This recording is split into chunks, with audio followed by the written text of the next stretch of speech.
Assalamualaikum warahmatullahi wabarakatuh. Selamat datang di channel Suheri 18, channel yang memberikan edukasi, motivasi, dan sharing untuk kita semua. Apa kabar semuanya? Semoga kita dalam keadaan sehat dan dalam lindungan Allah Subhanahu wa Ta'ala. Sudah siap untuk belajar hari ini?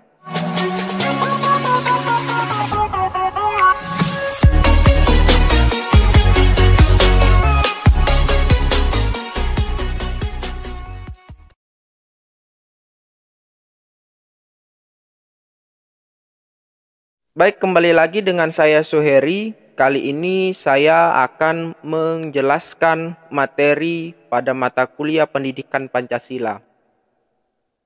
Pada materi kali ini, saya akan menjelaskan yaitu tentang perjuangan bangsa Indonesia melawan sistem penjajahan. Materi kali ini masih ada kaitannya dengan materi sebelumnya, yaitu masa kejayaan nasional. Nah, yang akan kita hubung kaitkan dengan perumusan Pancasila dan pembukaan Undang-Undang Dasar 1945. Nah, materi perjuangan bangsa Indonesia melawan sistem penjajahan ini kita akan uraikan masa-masa setelah masa kejayaan nasional. Sebelum abad ke-20, setelah Majapahit runtuh pada permulaan abad ke-16, maka berkembanglah agama Islam dengan pesatnya di Nusantara. Bersamaan dengan itu berkembang pula kerajaan-kerajaan Islam dan mulailah berdatangan orang-orang Eropa ke Nusantara. Nah, bangsa asing yang masuk ke Nusantara yang pada awalnya berdagang adalah orang-orang Portugis.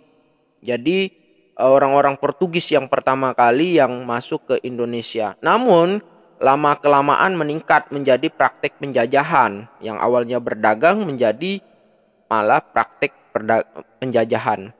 Seperti di Malaka pada tahun 1511. Nah, pada akhir abad ke-16 bangsa Belanda datang ke Indonesia. Jadi setelah Portugis berikutnya yaitu bangsa Belanda yang datang ke Indonesia. Awal mulanya juga sama, yaitu berdagang. Nah, namun Belanda ini berdagangnya juga dengan cara yang pintar, ya. Karena apa? Banyak sekali bangsa Belanda yang masuk ke Indonesia untuk berdagang, maka untuk menghindari persaingan antara mereka sendiri, yaitu sesama bangsa Belanda, kemudian mereka mendirikan suatu perkumpulan dagang yang bernama Vereniging de Oost-Indische Compagnie, atau pada saat kita belajar sejarah di sekolah yaitu kita singkat atau sebut dengan VOC. Nah, VOC ini kalau di negara kita sama dengan BUMN, perusahaan negara. Nah, lama-kelamaan praktek VOC juga mulai kelihatan dengan paksaan-paksaan sehingga rakyat mulai mengadakan perlawanan. Namun perlawanan terhadap penjajah masih terpencar-pencar dan tidak memiliki koordinasi sehingga banyak mengalami kegagalan. Lalu di tahun 1908 atau pada masuk ke abad 20, di panggung politik internasional terjadi pergolakan kebangkitan dunia timur dengan suatu kesadaran akan kekuatannya sendiri. Di Indonesia bergolak kebangkitan dan kesadaran berbangsa, yaitu kebangkitan nasional. Ya, kita kenal dengan kebangkitan nasional di tahun 1908 yang dipelopori oleh Dr. Wahidin Sudirohusodo dengan Budi Utomonya. Nah, Budi Utomo ini yang didirikan tanggal 20 Mei 1908 merupakan pelopor pergerakan nasional, sehingga setelah itu muncullah organisasi-organisasi pergerakan lainnya. Sejak itu mulailah perjuangan nasional Indonesia dititik beratkan pada kesatuan nasional. Dengan tujuan yang jelas, yaitu Indonesia itu harus merdeka. Nah, puncaknya persatuan tadi dengan adanya Sumpah Pemuda di tahun 1928.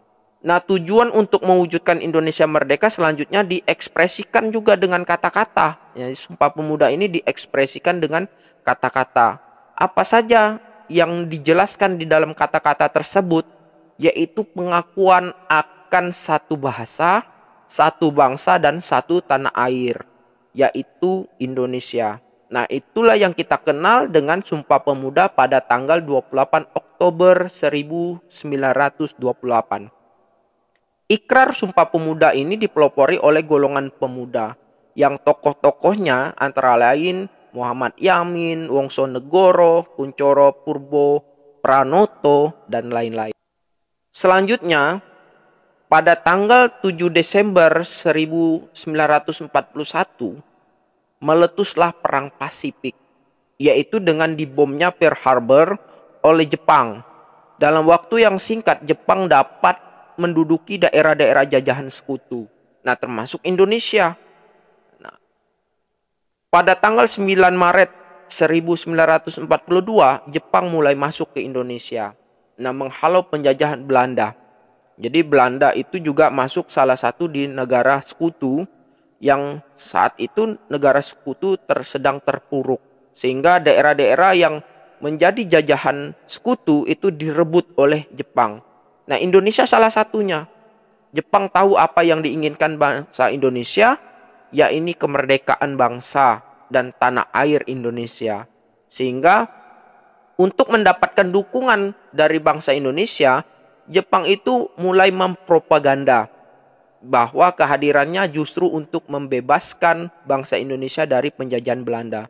Sehingga memukul mundurnya bangsa Belanda itu bukan hanya dengan kekuatan Jepang itu sendiri, melainkan dari kekuatan dalam Indonesia dengan cara mempropaganda. Nah, kalau kita kenal sebelumnya itu Belanda mempunyai politik adu domba atau divide et impera, Jepang dengan politik propagandanya. Nah, dengan iming-iming Indonesia merdeka, maka Indonesia mulai percaya dengan Jepang. Namun tipu muslim Jepang ini memang berhasil. Di mana-mana rakyat Indonesia membantu menghancurkan Belanda dengan tujuan agar selekas mungkin bebas dari cengkraman penjajah. Tetapi kenyataan berkata lain. Sesungguhnya Jepang tidak jauh berbeda dari Belanda. Bahkan pada masa ini bangsa Indonesia mengalami penderitaan dan penindasan yang sampai pada puncaknya. Lebih kejam daripada Belanda. Belanda menguasai Indonesia 350 tahun, sangat menderita kita. Jepang tidak sampai 350 tahun, tetapi kita sangat menderita dibandingkan dijajah oleh Belanda. Tapi dua-duanya kita sama-sama menderita. Hanya Jepang ini dengan waktu yang singkat kita mengalami kesengsaraan. Karena bangsa Indonesia kecewa, maka muncullah perlawanan-perlawanan terhadap Jepang. Seperti yang dilakukan oleh pasukan pembela tanah air atau kita sebut dengan PETA di Blitar. Sementara itu, sejarah berjalan terus. Perang Pasifik menunjukkan tanda-tanda akan berakhir dengan kekalahan Jepang di mana-mana. Nah, untuk mendapatkan bantuan dari bangsa Indonesia, Jepang mencoba menarik hati bangsa Indonesia dengan menjanjikan kemerdekaan kelak di kemudian hari apabila perang telah selesai. Nah, ternyata Jepang itu dipukul mundur oleh sekutu bukan dengan kekuatan dari dalam Indonesia sendiri, namun memang seperti kita ketahui Jepang itu hancur lantak dengan bom atom. Puncaknya Nagasaki dan Hiroshima hancur dibom oleh sekutu pada saat itu. Sehingga Jepang pulang ke negaranya. Karena apa? Mengalami kehancuran. Nah, pada saat itu terjadilah istilahnya vacuum of power. Apa itu vacuum of power? Bagaimana kelanjutannya dari vacuum of power atas perjuangan bangsa Indonesia sehingga masuklah ke masa-masa kemerdekaan kita. Nah, kita akan sambung di pertemuan berikutnya. Assalamualaikum warahmatullahi wabarakatuh.